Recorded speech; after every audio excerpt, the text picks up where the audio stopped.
All right. Hello and good evening, everyone. This is exciting.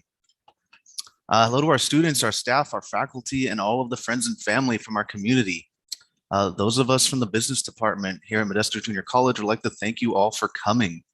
For those of you who I have not had the pleasure of meeting, my name is Alexander Piccinini. I'm a professor at the college, and I am extremely excited to welcome you all to the business department's very first speaker. So we're planning on having these a little more frequently, and the goal is to provide our students with real world scenarios and to show them exactly what the business world is all about. And we thought, who better to do that than successful business professionals from right here in our very own community. So without further ado, our speaker tonight is a managing member, president, and partner of multiple companies. She's a vice chair of Delta Stewardship Council, is a national award-winning small business owner who was recently recognized for Enterprising Women's Magazine as Business Owner of the Year for 2020. In addition to her many awards, she's also served as Vice President of Government Relations for the Chinese American Trade Development Association, hoping to build trade relations between Central Valley and China. She's a former council member and mayor of the city of Riverbank, a candidate for the California State Assembly, and for the United States Congress in the 10th District. Here to tell you more about her story and what doors business has opened for her, it's my pleasure to introduce you all to Virginia Madueno. Good evening, Alexander. Good evening, everybody. It's a pleasure to be with you today. I'm a little, I guess, a little awestruck right now because I feel I'm not watching the State of the Union. I guess if you're watching me, then you're not watching it either, but a pleasure to be with all of you today. So as Alexander just mentioned, my name is Virginia Madueno, and I wanted to share a little bit of my background and then talk to you a little bit about how I got started in business. And if you're a student at Modesto Junior College, I'm going to tell you, when I was a student, I did not know that I was going to be a business owner. And so I want to share with you kind of the journey and the opportunity, should that be your path. So again, a little bit about myself. I was born and raised here in the Central Valley. I was born in Modesto. My parents are immigrants from Mexico, and I'm very proud to say I'm their first American-born daughter, their first child that graduated from college, and their first child that actually started her own business. Education played a very key and critical part of my career, having attended both MJC, actually for a summer class, and then graduated from Stanislaus State University with a degree in communications. And even up until I graduated from Stan State University, I did not know what I was going to do. I actually thought I was going to be a teacher, and God help us all. I'm so glad that I didn't, because that clearly was not going to be my path, nor was it going to be something that I was going to succeed in. And I knew that, but that's where everybody was trying to put me in. So after I graduated with a bachelor's degree in communications, I actually started working my early career for Stanislaus County. I was the Chief Public Information Officer for the Office of Emergency Services for Stanislaus County, and also worked for the Chief Executive Office and the Board of Supervisors. So I was basically the face and the voice of Stanislaus County with any declared emergency disaster.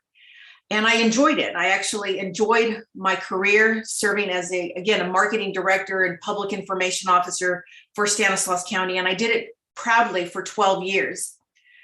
But what happens in life sometimes takes you in different directions.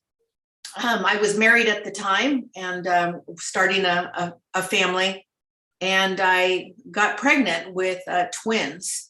And so working that job as public information officer really kind of put a little bit of a wrench in that part of my career. I knew having 3 children under the age of 3 was going to be a little challenging, working for the Office of Emergency Services. So while I was on bed rest for the last 3 months of my pregnancy, I knew something had to change in my life and in my career.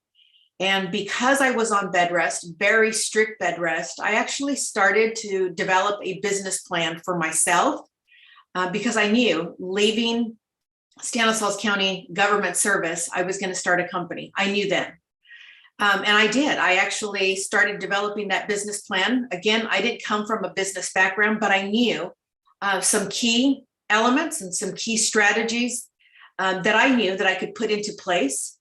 And so while I was on bed rest, again, I started doing some market research, and I was dialing up with a phone, AOL, I remember that, for those of you who are old enough to remember, dial-up service with your phone to try to get internet service. And so I developed a business plan that I was actually going to contract with agencies that wanted to reach out to the large and growing Hispanic community. And that was going to be my business. I did it. I launched it. I quit county service after 12 years. And I told my husband, I'm going to drive to Sacramento on a good hint that I could actually work for maybe a communications firm out of Sacramento and maybe contract my services. So I drove to Sacramento and I took my very limited portfolio and I met with the vice president of the communications company, Runyon, Saltzman and Einhorn out of Sacramento, very large communications firm. And they gave me an opportunity. I pitched what I thought was a solid business plan for them. And they asked me to pitch that concept with them to the state of California, to the Student Services Commission for Higher Education. And 2 weeks later, I came back to Sacramento and I pitched, again, my business model, both to the state and to this communications firm. And we landed that account. Very proud to say that I basically left Stanislaus County, my government service, and started this company with literally no money. And within a month's time, I landed my first account, again with the state, for about $350,000. So that's really what propelled me. That's really what got me going. And I still have that communications and marketing firm. I've had it for 21 years now. And it's taken me in different directions and working on different projects, from jumping out of helicopters, working with the Department of Justice, just a myriad, again, of projects that I'm so happy and proud to have been working in. When Alexander mentioned that I had just been recognized for an award, I want to share with you that, I feel like I'm an entrepreneur by trade. So my communications and marketing firm is part of what I do, but I also learned with a very hard lesson with the recession in 2008, 2009, that you cannot put all of your eggs in one basket. You have got to diversify your portfolio. And I learned the hard way again. At that time, back in 2008, prior to 2008, most of my customers were home builders and car dealerships. And we did very well, myself and another colleague who also had a public relations and marketing firm. We did really, really well up until the market crashed. And again, hard lesson. When you have all of your eggs in one basket, it really does make you vulnerable. And so I promised to myself that I would never put myself in that kind of predicament again. And so I diversified. I started different companies and tried opening other companies during this time. And Alexander also mentioned I served as Vice President of Government Relations for the Chinese American Trade Development Association. Having had that relationship and those connections opened up some additional doors for me. So with that award that I just won, it was an interesting time, if you will. We were all in the midst of the pandemic. I didn't know what and how we were going to propel the company, my public relations and marketing firm. Everybody was shutting down. My contracts were on hold and at a standstill. And because I didn't know what was going on, I was like everybody else. I was panicked. I was scared of the unknown. But in watching one of the news conferences with Governor Gavin Newsom, he said a couple of key things that really sparked an interest and a key curiosity of maybe I could do it. And Governor Newsom was asking for anybody who had contacts in the Asian markets who owned a business in California to step forward to basically provide the state of California with additional personal protective equipment during COVID. I called my contact, friend, and associate in Beijing, and I asked if that was something that she could and would want to work with me on in starting another company during COVID. And she said, absolutely. So I called the Office of Emergency Services for the governor's office. And I said, I don't have experience doing this, but I'm willing to learn. And I'm going to start a new company. And they said, absolutely.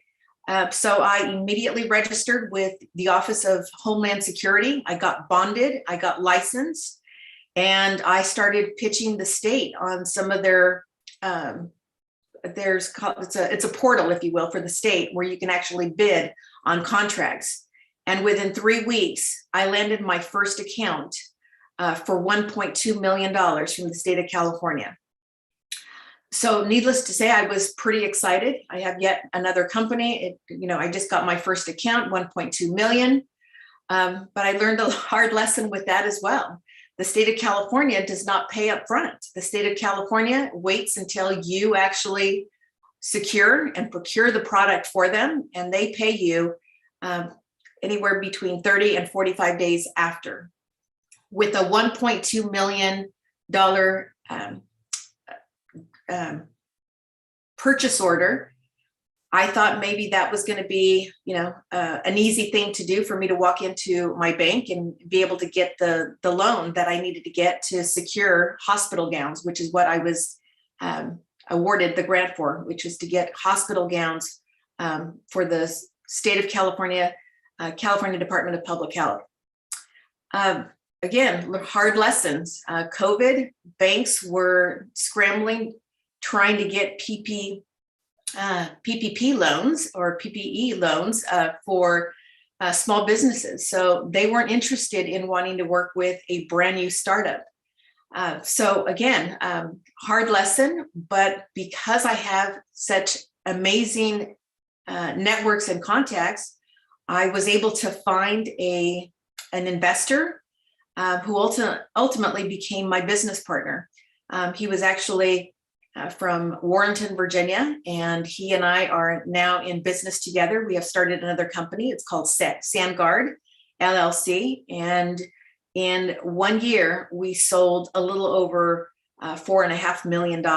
And so it's been pretty amazing.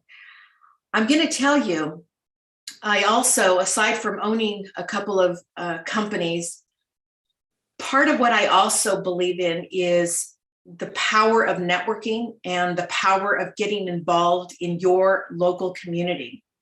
Alexandra mentioned that I was a former council member and mayor for my hometown of Riverbank.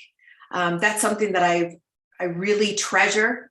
It was a good experience, hard lessons learned. But I also feel that when you are a business owner, I also believe that that's part of what you do is you network and you engage with your community. You try to provide, if you will, assistance, however you can, in leadership and providing mentoring opportunities when you're in business. So it's really important that if you are considering and looking to start a company, that's also part of what your index and what your portfolio should include is that civic engagement and civic participation.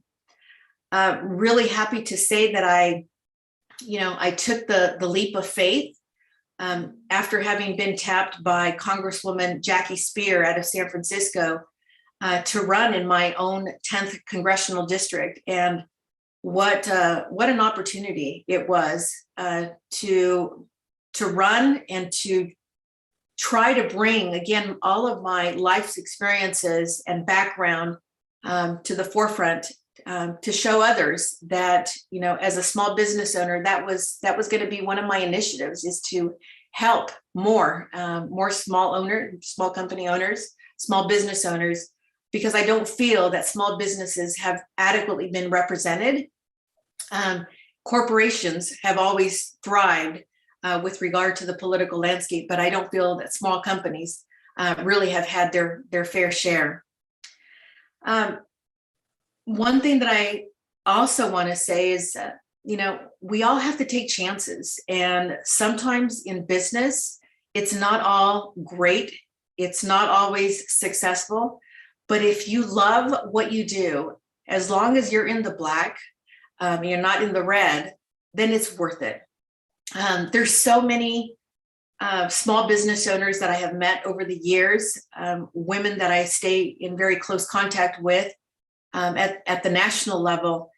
And to see, again, the power of owning your own small business and being an entrepreneur and doing what you love is incredible. People are afraid. People often say, Virginia, I've never considered owning my own business because I've always had a job. It's been secure. It's 8 to 5, Monday through Friday. That's what I get. That's what I understand. And that's what I feel secure with. And I also tell people, you know what, it's okay. Small business or being a business owner or entrepreneurship is not for everybody. But for those who are looking for opportunities to expand, opportunities to take what you love to do and apply it to do business, I encourage you to do it. I think that we're all scared. I think so many of us that are in business, we sometimes, we don't know what tomorrow may bring. But as long as you have a good business model, as long as you continue to believe in what you do, you're going to be fine. I'm super happy to say that I have had the opportunity to work on incredible projects for the state, for corporate America, for community-based organizations. And one thing that I am doing right now, that I'm doing with my marketing and public relations firm, is I'm working with BART and with an engineering firm out of Sacramento. So my company has just landed an account to work on the expansion of passenger rail service. Again, amazing opportunity that was presented. And part of the reason of why I got that contract is because I am actually registered as a DBE at the federal transportation level. If you're not familiar with DBE, it stands for a disadvantaged business enterprise. I encourage any and all, especially women, there are certifications that you can actually apply for that put you on a different kind of a list so that you can actually secure government contracts. And so that's really what has helped me with my public relations and marketing firm to be able to land some of these amazing projects that I get to work on. This latest project, working with BART and the expansion of passenger rail service to 21 Northern California counties and bridging us closer to the mega region, I think is phenomenal for us and for the future of the Central Valley. I'm hoping that a couple of my colleagues are watching tonight, Luis Molina and Pam Heaney. They are two of the contractors that I have hired to bring onto this project to help. And I will be looking for additional support for interns. And I'm hoping to soon open up some additional opportunities for more employees to come under my Imagine marketing company. I am expanding. I'm looking to expand. Again, when you do contracts for the government, it also affords you the opportunity to be able to leverage those opportunities to expand your company. I'm just going to mention a couple of the other projects that I'm hoping to land here very soon, and how hopefully these two new projects will also have an impact on the lives and of not only here in California, but across the country. Again, I always believe in doing something that is not only good for me and for my company, but I believe in working on projects that are going to be meaningful to our society. And for quite some time, I've recognized that affordable housing is out. It's no longer affordable, if you will. I was very blessed to have been raised in a home. My parents were given that opportunity to afford their own home. And so in looking at affordable housing for California and how unaffordable it is, and to see the dire need that exists, I actually have assembled a new company. It's actually LVS Enterprises. And if you go to smallcasitas.com, that's smallcasitas.com, you'll see our first project, which is coming into the United States, specifically here to California. They are small modular homes. It's steel gauge. It's not going to be a wooden frame. It's actually made of lightweight steel. Our first model is going to start at 645 square feet. We are hoping to partner with cities and counties across the state to, again, give that single mom an opportunity, that elderly couple an opportunity, that disabled veteran an opportunity, that first-time homeowner, young couple an opportunity, so that we can give, again, housing, quality housing, housing that somebody can be proud of to live in, and again, make it affordable. We're hoping that we can get a family into their first, again, starter home. That's what it is. It's a starter home right under $50,000. And so that is the next project that we are embarking on, or I should say that I'm embarking on with a couple of women, one from Texas and one from Nevada. We've assembled a team, an engineer. We've also assembled a whole, if you will, team of inspectors and developers that know California standards, so that when we get these homes in their kits, we can hopefully get these built within a 3-week time frame. So I'm excited. I'm really, really excited about that project as well.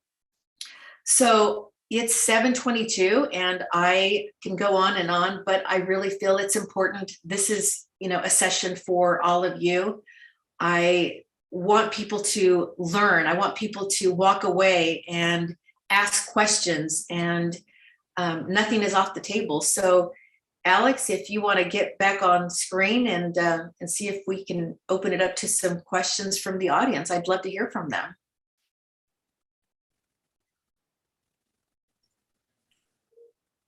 All right.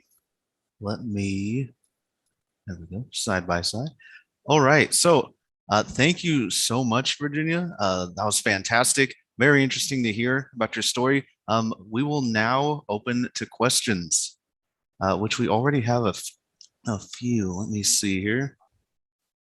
So first question is, what is the name of your new company you opened during COVID? So the company that I opened during COVID is Sandguard LLC. So I had shared with you that we opened this company with an investor. And again, it was during the time where we didn't know what was gonna happen with my own company, right? PR and marketing and my contracts. So starting with something that I didn't know, I wasn't even familiar with, how to import product from China into the United States. And so once that first order came in to LAX, I actually, true story, I wish I could show you a picture.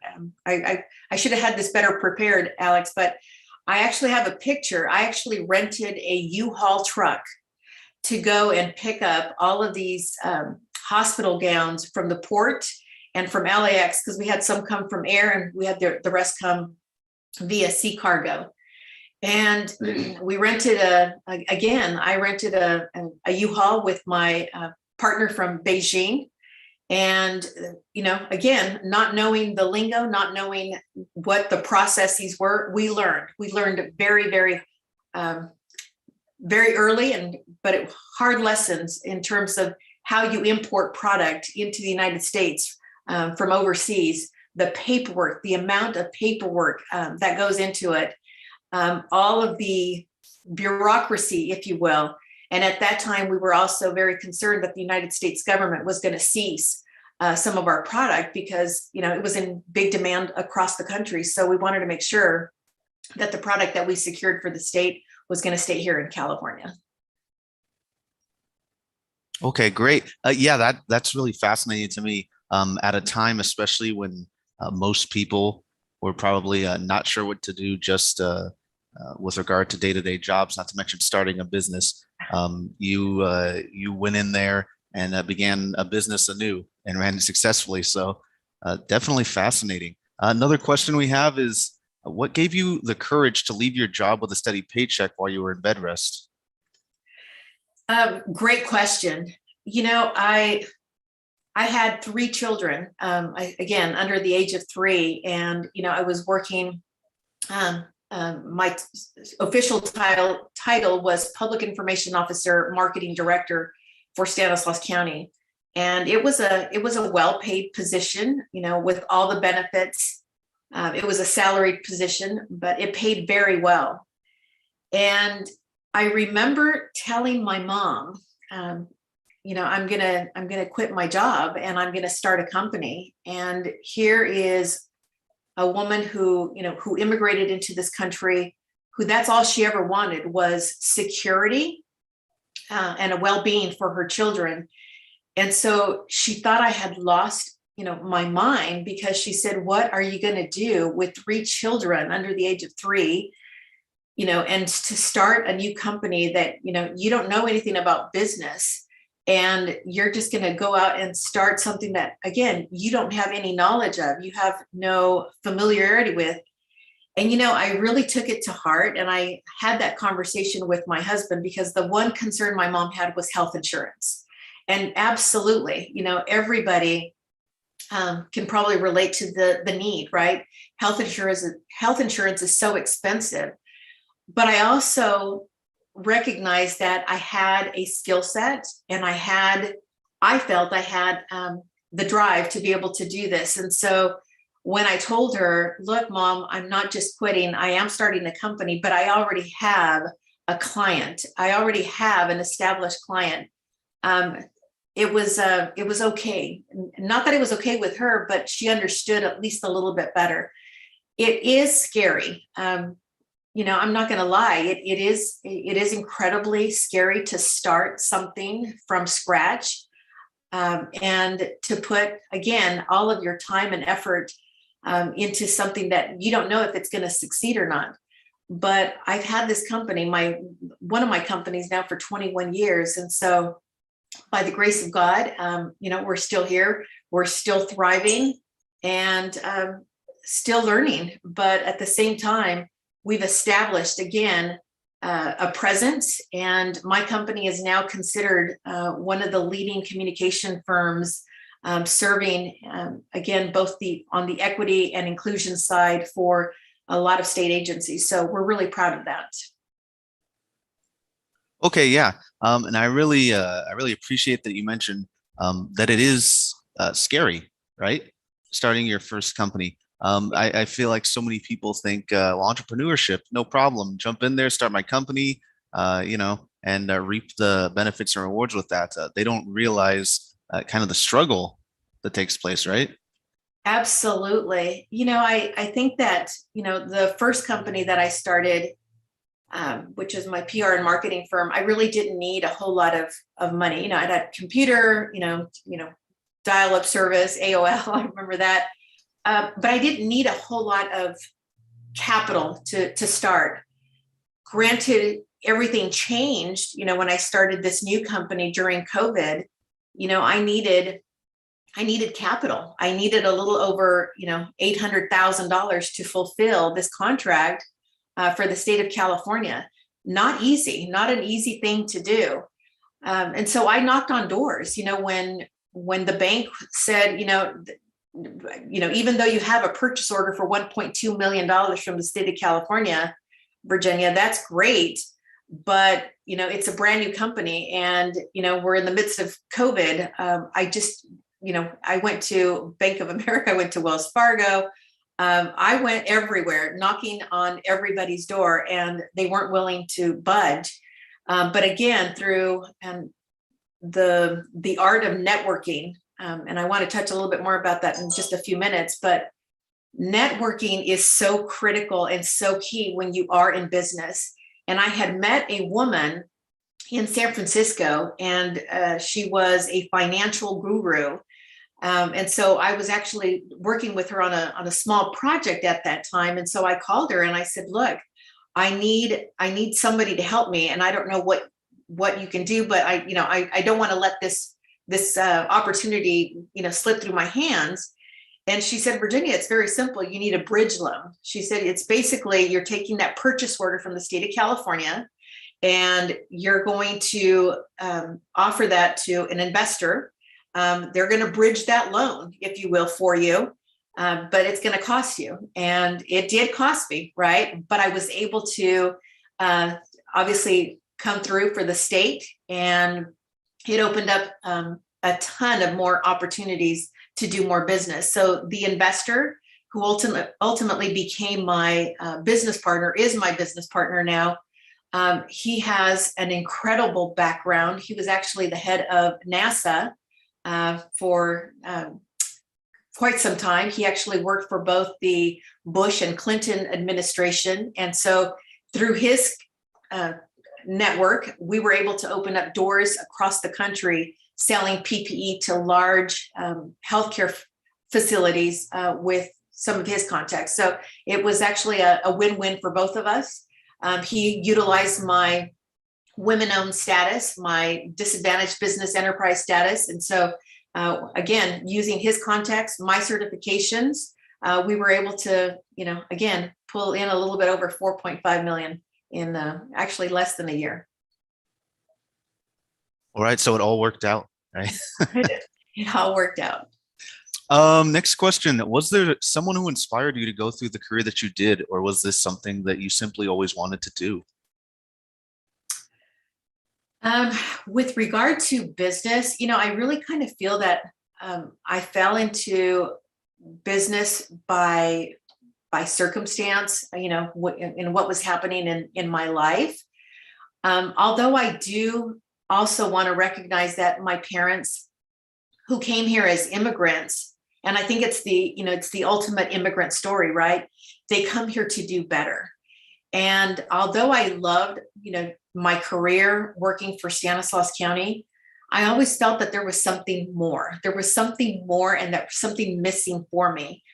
And so I do take a look back and think, I think my parents were really good mentors for me, and who taught me the value of hard work, but they also taught me the ultimate, which was taking that risk, taking that challenge. I mean, when you leave your country, right, for another country, for a better opportunity, I think that was really kind of more my inspiration. If they could do it, if they could come here, I could probably start a company as well. Okay, fantastic. So it was kind of almost by example. Yes, absolutely, by example.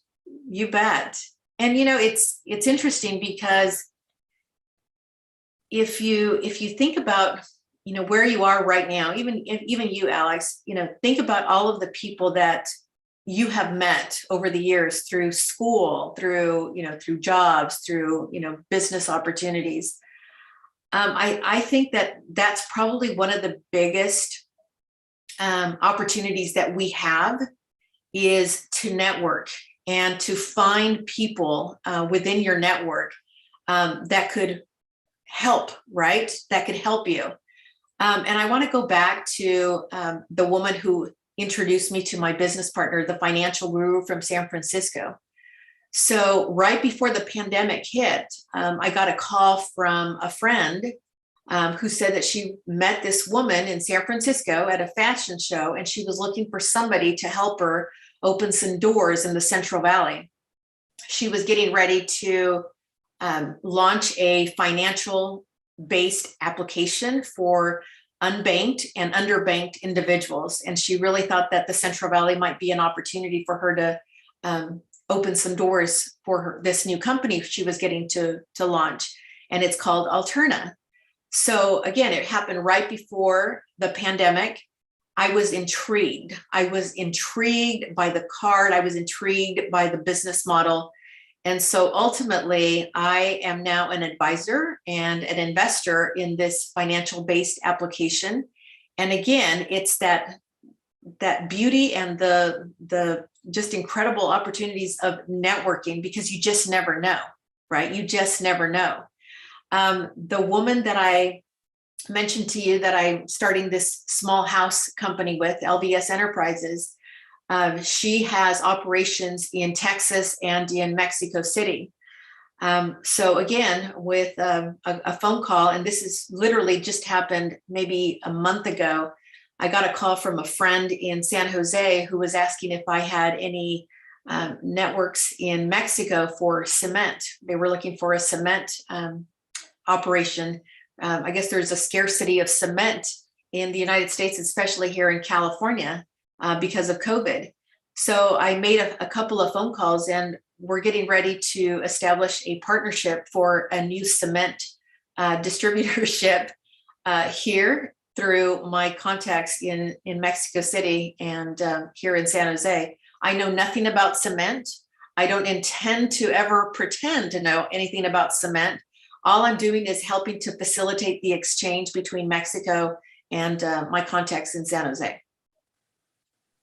Okay, yeah. I have to say I agree. I don't think the importance of network and entrepreneurship cannot be overstated.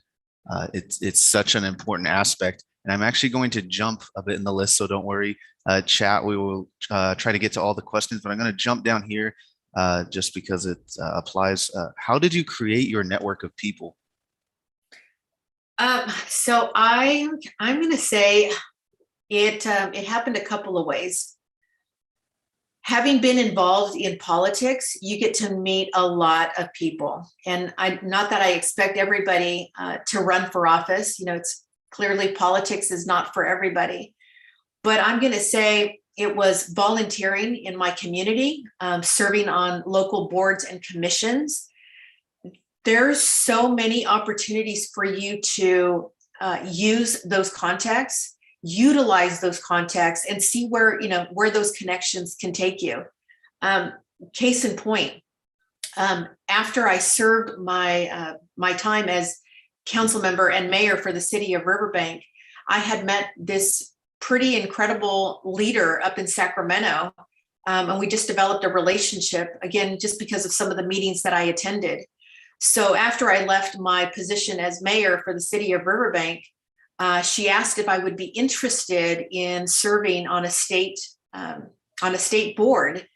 And it was actually for the California Boating and Waterways Commission. And I said, you know what, I don't know anything about boats, boating, water, or waterways. That's probably not for me. And she said, Virginia, I think it's a good opportunity. You've been in public service. This might be another opportunity. It's a government appointment or a governor appointment. So I took the bait, and I was up for this appointment by then Governor Jerry Brown. And so, I went through the interview and I landed that position. It wasn't a paid position, but they paid per diem. And it also opened up so many more connections, if you will, at the state level. And consequently, because of that, I actually just got an appointment in April of last year by Governor Newsom. I am now, as you had mentioned in my intro, Alex, I am now on the Delta Stewardship Council, which oversees policy for the water that is provided to 27 million Californians. Ironically, this one is a paid position, so it's actually great. But again, it wouldn't happen if I didn't have or had developed some of those connections, both through politics and through serving as a volunteer in my community. All right. And again, chat, we will try to get to everyone's questions. Let's jump back up here. How do you manage your time with all your projects and businesses? I think that's a very important one, actually. So I don't. I don't manage my time well at all. I'm hoping that some of my new friends. I started Get Fit in Oakdale. Less than a year ago, and they're amazing. Shout out to Bear and Company.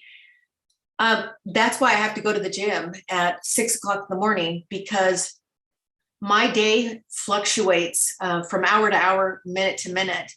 And I do have a lot on my plate. But what I've learned to do, and this is kind of what keeps me kind of in step to make sure that I don't miss a beat, if you will. Number one, I work and I hire people that are great team members. If I didn't have that team, I don't know that I could actually do what I do. From my job at the state with the Delta Stewardship Council, I have an amazing staff that keep me in check. With my other two companies, I actually have a medical director as part of our team. So I don't know anything about medical because I don't have a medical background, but I hire people that know. With this housing company that we're starting, that's why I hired both an architect and an engineer, as well as a developer, a building inspector, because again, that's who I'm going to have to rely on. So yeah, I have my hands on a lot of things, but I try to do the very best by aligning myself with great company. And at the end of the day, my husband will tell you, yeah, I'm really tired, but I do try to sneak in some breaks here and there, and I don't fall asleep. I pass out. All right. How did you know how to even start with your various companies? Great question. And I'm going to be really honest. I think that being a business owner, when you start, and I'm going to tell you right now, you want to find the best CPA that you can possibly find. Hard lessons. Again, if you don't have your book straight, then, it's going to set you up for failure. I'm learning. I still am learning. And I've had one company for 21 years. These other companies that are, in the earlier stages, I really rely on a good CPA for advice. These new contracts that I just got for promoting passenger rail service, I'm just now learning about these new rules, but also new funding opportunities that are created for companies like myself that are women-owned, minority, disadvantaged business enterprise, et cetera, et cetera. So it's not easy, but it's not hard. As long as you align yourself with the right team, with the right professionals. But I can't stress the fact that you need a really good CPA. All right. So part of that team building as well, right? An expansive network is never a bad thing. Absolutely. I was very fortunate in 2013, 2014. I was tapped for a national leadership training program at Harvard. And I met women from all over the country that, again, I use those networks, those associations to be able to bridge, again, other relationships. Yesterday, it's give and take as well. I have one of those women. She's getting her PhD, or she's working on her dissertation right now for her PhD. And so she asked if I could, spend a little time with her. She wanted to interview me on, leadership and politics and its impact on women and here in the Central Valley. So I realized that her husband actually is the head of a nonprofit in Fresno, one of the largest nonprofits in the country. So because I volunteered, a little time with her, I actually asked if she would put me in contact with her husband and this nonprofit in Fresno, because I'm going to utilize that for one of the projects that I'm working on. So again, it's all about how you maneuver and coordinate these relationships with these networks that you develop over the years. All right. Being a female minority in the small business world must open opportunities as well as bring negative feedback. How did you overcome some of these struggles? Great question. I think part of the challenge in being a woman, minority, disadvantaged business enterprise is that sometimes people want to use you or use your certifications. And I learned that really the hard way, if you will.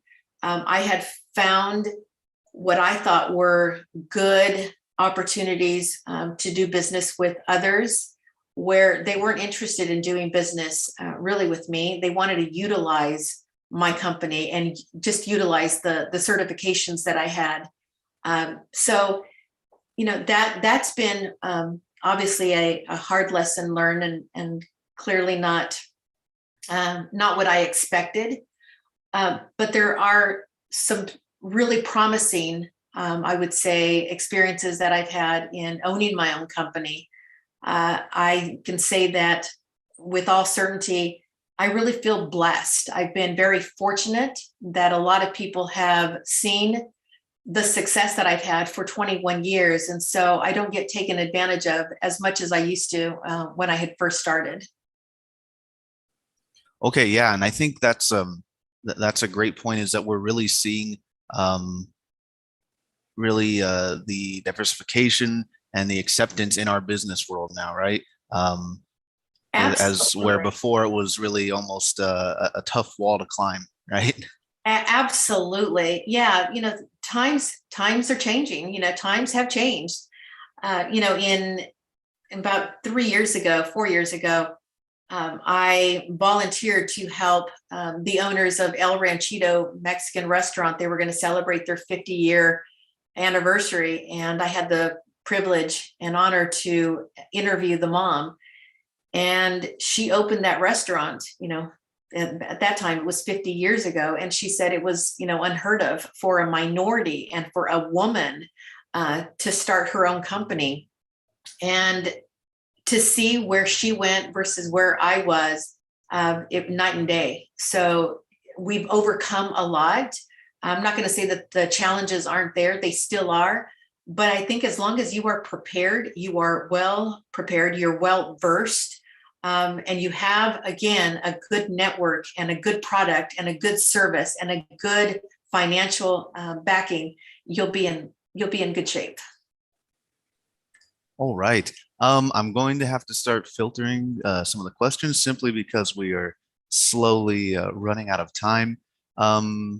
How did you keep your motivation to continue through trial and error with your new business while being a mom at the same time? I'm hoping my next venture is I'm looking to write a book. There's been some challenges. There's been some incredible challenges. Being a mom and having been out there in the public arena has not been easy. It's not been easy at all. And my boys are all, they're all older now. But I really feel that I started all of this when the twins were infants, and, again, they're young men now. And I still feel it's, you never stop being a mom. And I want to share, again, some of the experiences that we had, the trials, the tribulations. But at the end of the day, I also feel that my children have learned. They have learned from what I have gone through. They saw me go through ups and downs. That recession was the worst of the worst. I did not know how I was going to overcome. Again, remember when I put everything into just, one industry or one type of industry, housing and cars, I don't know what I was thinking. Um, and to see it all go literally like overnight. I don't know if you all remember, but it was the worst. It was the worst financial downfall, aside from the Great Recession. I mean, it was bad. And so I just remember thinking, my God, am I going to live my mom's, am I going to live my mom's, backlash of saying, what are you doing? But we overcame. And I always promised myself that that would never happen to me again. So that I would always have, if I didn't have, one company, I would have at least another one or two. And by the way, I should also let you know that my husband also has a small business. And so I volunteer at his business from time to time. I also run his payroll and, for some time was doing a little bit of marketing for him too. But so we're both, self-employed. We're both small businesses. And I don't think that he and I would look back and say, we would redo this or not do this again. I think we would ultimately say we would do it all over again. Okay, yeah, and that's kind of the part of the entrepreneurship game, right? Is you will always have naysayers. I've never spoken to an entrepreneur who was like, yeah, everyone said it was going to go great, right? But you're really out there to see your vision achieved in the end, and you can't let others kind of put that down, right? Absolutely. Yeah, no, I think that there were projects that I clearly, I didn't know that I really wanted to do them, but they paid, they paid. So I would do them.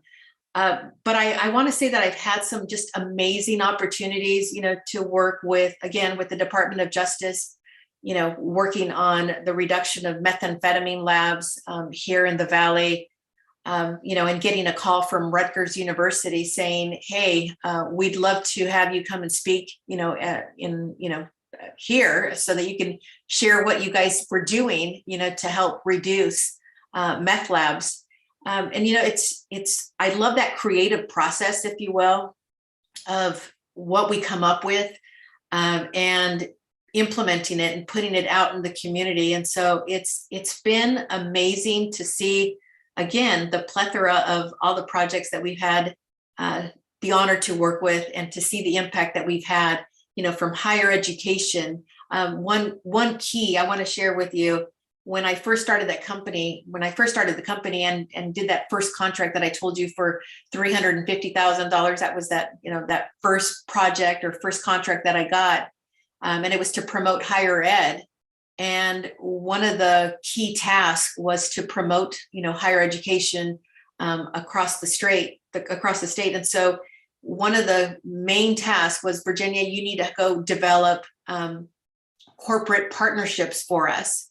And so, not knowing, anything about corporations or who would, support this venture of higher education, I met with the heads of Mission Foods, and I said, look, you sell, X amount of millions packets of tortillas, and, I really feel that you guys could be a great part of this mission, if you will, to promote higher education.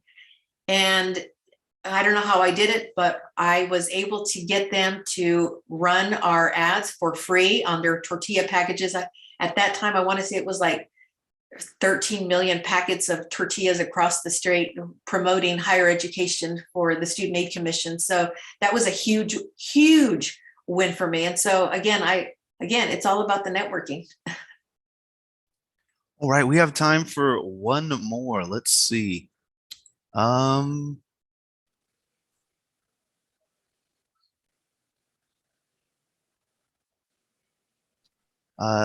We're gonna look at this one simply because I might be a little biased as I'm a professor of business law. Do you recommend learning about laws in the county you want to build your business in? Also, how difficult is creating an LLC profile for that business? Okay, so I'll take the first one first. So, it depending on what your business is going to be, right?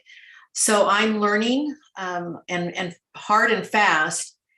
Every county has different rules, different laws, if you will, with regard to construction and product, right? I'm learning the laws of what can and cannot be exported from overseas into the port of Los Angeles. So you absolutely need to study, what the current law is or what the rule is. For example, I can't bring in cabinets made of wood into the port of LA because there's an anti-dumping law. So that I can't do it. I've had to learn. But I have my business friend and colleague from Beijing. So she is, by all accounts, the expert when it comes to international trade. She's been doing it for over 20 years. So I really lean on her. So again, you have to, depending on what your business is and what your business model will be. Obviously, for my PR and marketing firm, I didn't have to really learn a whole lot other than you have to get a business license. And, for any kind of certification that I was applying for, I needed to make sure that I did have a legitimate LLC. So I'm going to answer your second question. I actually chose to hire an attorney to file all of my paperwork for all of my LLCs. And I learned that when you establish an LLC, because I kept asking, why should I pay the state of California, an annual $1,200 just to say that I have an LLC? Why can't I be a sole proprietor? And my attorney explained it very simply. And he said, Virginia, you live in the state of California, and it's, the soup capital of basically America. You want to establish a division between your personal and your business. Should you get sued, should your company get sued, you don't want them to touch your personal assets. Should you be in a car accident, you don't want them to touch your business assets. So that's why I've actually kept everything, in terms of established a separation between the company and my personal. You always want to have that division. I am looking at an incorporation, which is yet another layer of bureaucracy, but depending on how I grow this next company, it looks like we're going to probably go into an incorporated status. All right, great advice, especially from the how to protect yourself aspect. Absolutely. And I lied. We're going to have one more question. Time is allowing. How does one begin to get involved with the city? Do you have any advice on where to begin? Oh, yes, I do. So, true story. I'm not going to throw anybody under the bus or a city under the bus, but a city that shall remain anonymous. We were looking to open up a new business and get a business license.